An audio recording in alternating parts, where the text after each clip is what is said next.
Some Trojan royalty on hand today. The Heisman winner and USC's newest member of the College Football Hall of Fame, Carson Palmer, will be honored today at the Coliseum. He threw for 639 yards, 32 touchdowns in his Heisman-winning season.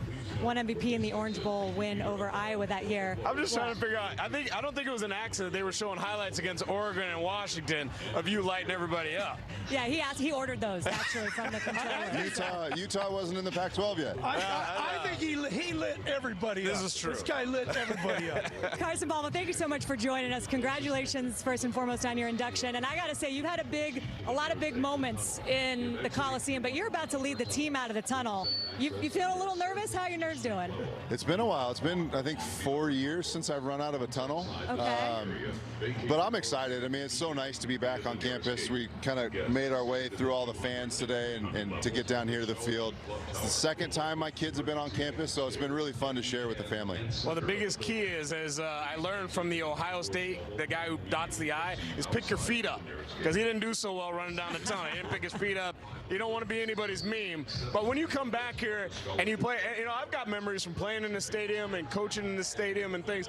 What are some of the biggest memories that you remember? What are the things that kind of come back to you first when you come back here to the Coliseum? I remember my first visit. My first visit was on a recruiting trip.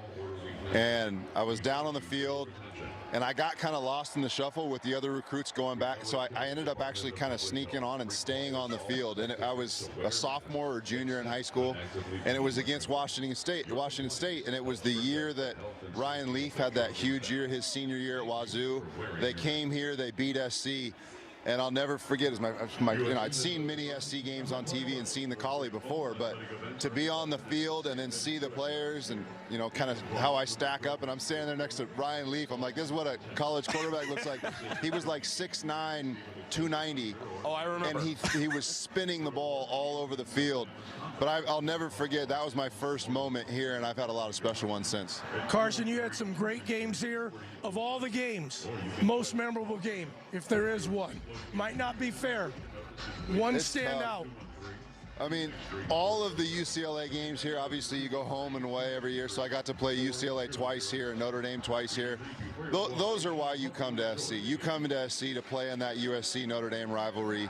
You come to play in the rivalry and beat UCLA, and those games will forever be special and big moments in my life. Carson, you've had so many accolades and honors in your career. What's been the best part, maybe something unique about your induction into the College Football Hall of Fame? Just sharing it with my kids. We were driving down on the way down, and we don't talk a lot about football. My kids weren't alive when I was playing, and for the most part, and my wife pulled out her phone and pulled up a YouTube video of highlights. Like, hey, this is where we're going. This is the Coliseum. Dad used to play football there, and here's what he used to look like. And my kids were in the back of the car looking at it, and all of a sudden I hear my oldest boy go, Dad, you were kind of fast. What the heck is going on? And then I hear my youngest chime in. He's like, Dad, you were really quick and nimble. I was like, what do you guys, how do you look at me now? What's going on? What do you mean used to be? You know, I'm curious now, as you see this program as an alum, College Football Hall of Famer, and you see these great moments for this program right now, the present, and then also some moments in which they struggle. How far away are things here to being back to where it was when you were here and filling these stands and putting championship trophies up? Yeah, my senior year, we were 3-2. And then we went on and won the Orange Bowl. But there was a very critical moment. We lost to Kansas State, who was really good at the time, and Washington State, who went on and played in the Rose Bowl that year.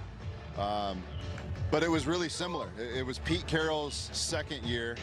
Things were starting to change. The tide was starting to change. And that group of guys, the leadership that we had, realized, hey, we're much better than what we've put on film. And it was almost like a light bulb kind of clicked or fluck on. And all of a sudden, we caught fire. And from that moment on, you know, we kind of had a come to Jesus moment where we sat down as a team and talked about where we were and what our goals were, and that our goals were still there in front of us. And that's kind of similar to this team. I mean, you can still get to a bowl game. They can still have a successful season with all the turmoil, with the, you know, a coaching change and all the speculation who the next coach is.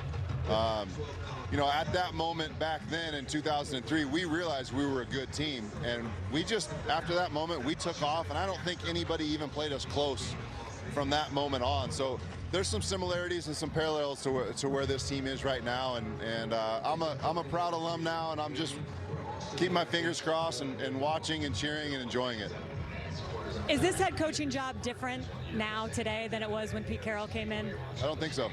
I don't think so. I think it's the most difficult job probably in college sports. Media, LA, big time alumni, big time booster group, you know, history, tradition, expectation. There are so many things. You got to be able to recruit LA. You got to be able to recruit California. You got to go to Florida, Ohio, Pennsylvania, Texas. You know, this is a different job than any other job. Then it's a better job, in my opinion, than any. You got at Los Angeles, Staples Center's right there, downtown. You got national championships and Heisman trophies, and you can't ask for more tradition. You can't ask for more history. You can't ask for a better location. So, you know, I just think this is a truly special, truly unique job. And there aren't a lot of guys that can step into these shoes and fill the Pete Carroll shoes.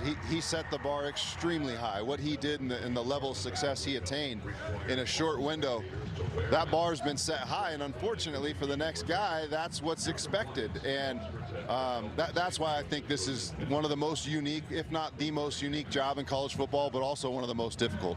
Well, I know when you're talking about you can't ask for this, I don't think you can ask for a better looking wide receiver than Drake London. I mean, I know you got a chance to play with some Pac-12 greats and Chad Ochocinco and TJ Houshmandzadeh, who played at Oregon State, but it wouldn't have been bad to throw to a guy like Drake London either, I'd assume.